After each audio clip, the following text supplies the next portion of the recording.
हम हड़प्पन कल्चर को 3 different part में डिवाइड कर सकते हैं। Early Harappan, mature Harappan, late Harappan. Important plant towns: Harappa, Mohenjodaro, ये पाकिस्तान के ही सिंध प्रांत में है।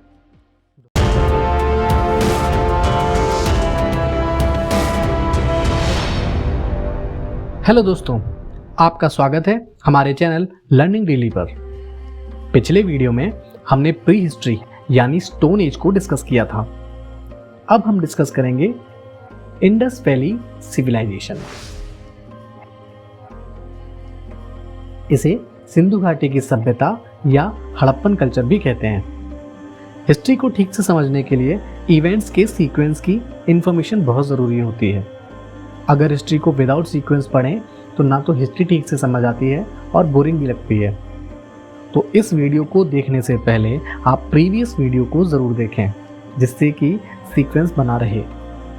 प्रीवियस वीडियो की लिंक आपको डिस्क्रिप्शन में मिल जाएगी। तो चलिए शुरू करते हैं इंडस वैली सिविलाइजेशन। सिंधु घाटी की सभ्यता से ही भारतीय प्रायद्वीप में शहरीकरण की शुरुआत हुई थी। ये सभ्यता वर्तमान भारत के नॉर्थ वेस्टर्न या पश्चिमोत्तर इलाकों एवं वर्तमान पाकिस्तान में फैली हुई थी। इसे सामूहिक रूप से हड़प्पा सभ्यता या सिंधु घाटी की सभ्यता कहा गया। हड़प्पन कल्चर इसलिए क्योंकि सबसे पहले सभ्यता के प्रमाण हड़प्पा में ही मिले थे। 1850 के दशक के दौरान पाकिस्तान में रेलवे लाइन के सर्वे का काम चल रहा था, तो उस दौरान इंजीनियर्स को हड़प्पा सभ्यता के अवशेष प्राप्त हुए थे। वैसे इस सभ्यता का सबसे पहला जिक्र चार्ल्स मैसन, एक ब्रिटिश सोल्जर, इनके द्वारा लगभग 1826 टू 27 के दौरान किया गया था। हालांकि उन्होंने सभ्यता को अलेक्जेंडर ऑफ मैसिडोनिया के समकालिक माना था, जो कि एक गलत आकलन था। इस सभ्यता की सबसे पहली खुदाई 1872 टू 73 के दौरान हड़प्पा में की गई थी, जो कि एक बहुत ही छोटे स्तर पर थी। और ये excavations archaeological survey of India के पहले डायरेक्टर जनरल अलेक्जेंडर कनिंघम के डायरेक्शन में किए गए थे। किंतु हड़प्पा में एक व्यापक स्तर पर एक्सकेवेशन का काम लगभग 1920 टू 21 के दौरान दयाराम साहनी के द्वारा किया गया था, जो कि आर्कियोलॉजिकल सर्वे ऑफ इंडिया के पहले भारतीय डायरेक्टर जनरल थे। आइए अब हम बात करते हैं इंडस वैली सिविलाइजेशन की शुरुआत की। सिंधु घाटी की सभ्यता क्या अचानक से अस्तित्व में आई थी?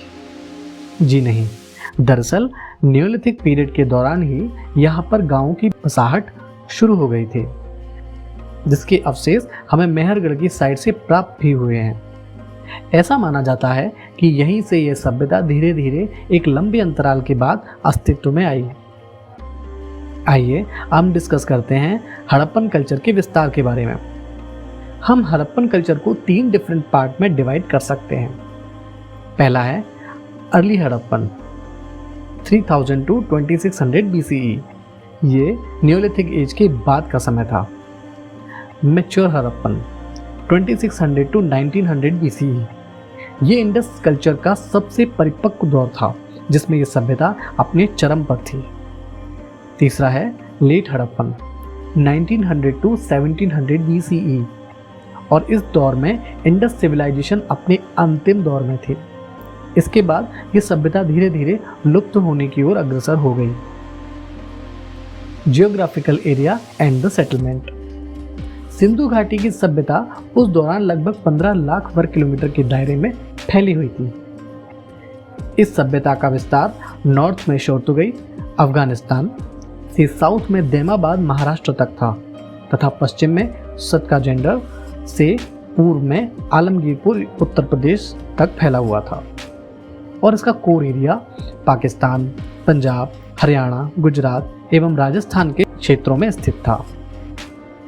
इंपॉर्टेंट प्लांट टाउन्स: आइए अब हड़प्पन कल्चर के कुछ महत्वपूर्ण स्थानों को जान लेते हैं। हड़प्पा, ये पाकिस्तान के पंजाब प्रांत में है। मोहनजोदारो, ये पाकिस्तान के ही सिंध प्रांत में है। धोलावीरा, लोथल एंड सुरकोतदा, ये गुजरात में स्थित है। कालीबंगन ये राजस्थान में है, तथा बनावली एवं राखीगढ़ी ये हरियाणा में स्थित है। आइए अब इन टाउन्स को डिटेल में डिस्कस करते हैं। तो हड़प्पा की बात करते हैं। ये वर्तमान पाकिस्तान के पंजाब प्रांत में रावी नदी के तट पर स्थित है। इसका एक्सकेवेशन दयाराम साहनी ने कराया था, जो कि हम अभी भी डिस्कस कर चुके हैं। यहाँ पर ईंटों से बने हुए पक्के फर्श मिले हैं, जिनका उपयोग अनाज को कूटने आदि काम के लिए किया जाता था। यहाँ से 6 ग्रेनरीज या भंडार गृह भी मिले हैं।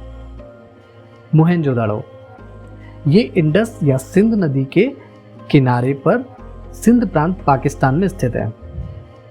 मोहनजोदाड़ो की डिस्कवरी एवं एक्सकेवेशन 1922 के दौरान आर.डी. बनर्जी, इन्हें राखाल दास बंदोपाध्याय के नाम से भी जाना जाता है, इन्हीं के निर्देशन में यहाँ पर एक्सकेवेशन किए गए थे। सिंधी भाषा के अनुसार मोहनजोदाड़ो का मतलब माउथ ऑफ डेड यानी मृतकों का टीला होता है। मोहनजोदाड़ो से ग्रेट बाथ या स्नानागार, बड़े hall, bronze statue of dancing girl, कई सील या मोहरें और प्रीस्ट किंग स्टैच्यू आदि मिली हैं। मोहनजोदाड़ो के अवशेष 7 भिन्न परतों में प्राप्त हुए हैं, जिनका मतलब है कि मोहनजोदाड़ो शहर 7 बार नष्ट एवं 7 बार पुनर्निर्मित हुआ था। लोथल, इस शहर की पहचान पोर्ट सिटी यानी कि बंदरगाह के तौर पर थी। लोथल गुजरात में भोगवा नदी के किनारे स्थित था। भोगवा नदी साबरमती की एक सहायक नदी है। लोथल सिटी की पहचान 1957 में S.R. राव के द्वारा की गई थी। यहाँ से dockyard, evidence of rice, fire Alt, graveyard आदि चीज़ें प्राप्त हुई हैं। कालीबंगन, ये साइट अपर राजस्थान में पीलीबंगा नाम के कस्बे के निकट घग्गर नदी के क्षेत्र में स्थित है। कालीबंगन की पहचान एक इंडस सिविलाइजेशन के तौर पर सबसे पहले 1957 में ASI के पूर्व डायरेक्टर जनरल अमलानंद घोष के द्वारा की गई थी। कालीबंगन का अर्थ काली चूड़ी से है। ये सिटी मोहनजोदाड़ो की तरह सुव्यवस्थित नहीं थी। यहाँ से बड़ी संख्या में अग्निकोण फायर अल्टार मिले हैं। यहाँ से जुते हुए खेत के अवशेष भी मिले हैं। कालीबंगन हड़प्पन कल्चर के 2 फेज से होकर गुजरी है, और वो है प्री हड़प्पन एवं मैच्योर हड़प्पन। धौलावीरा, धौलावीरा हड़प्पा सभ्यता के 3 चरणों को दर्शाता है। धौलावीरा की दीवार पर बड़े अक्षरों वाली एक लिपि भी मिली हुई है। इसके अलावा giant water reservoir, unique water harnessing system, dams, stadium और रॉकेट आर्किटेक्चर आदि भी देखे गए हैं।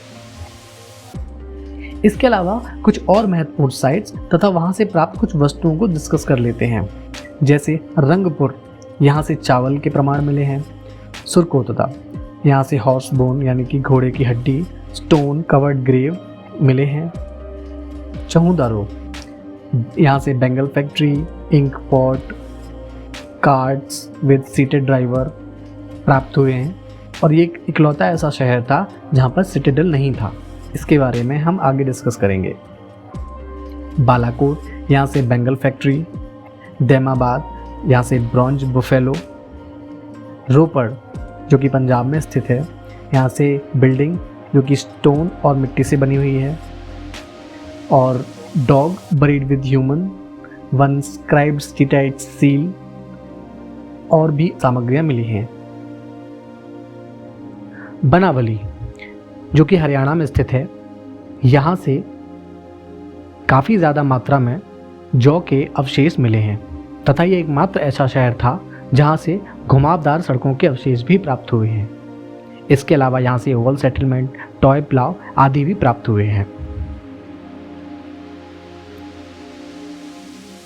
तो ये था इंडस वैली सिविलाइजेशन पार्ट 1 या हड़प्पन सिविलाइजेशन का इंट्रोडक्शन।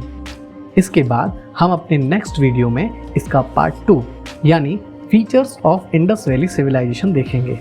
हमने यहाँ पर इंडस वैली सिविलाइजेशन के ज़्यादातर इम्पोर्टेंट साइट्स और वहाँ से प्राप्त कुछ वस्तुओं आदि को कवर करने की कोशिश की है। फिर भी अगर कुछ मिस हो गया हो या किसी फैक्ट में कोई मिस्टेक हो गई हो तो आप कृपया कमेंट करके ज़रूर बताएं।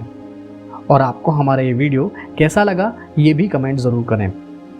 अगर आपको ये वीडियो पसंद आया है तो इसे लाइक करें, अपने फ्रेंड्स के साथ शेयर करें और हमारे चैनल लर्निंग डेली को सब्सक्राइब करना ना भूलें। तो मिलते हैं नेक्स्ट वीडियो में, तब तक के लिए study well, keep learning, keep enjoying, bye bye. Dholavira, Lothal,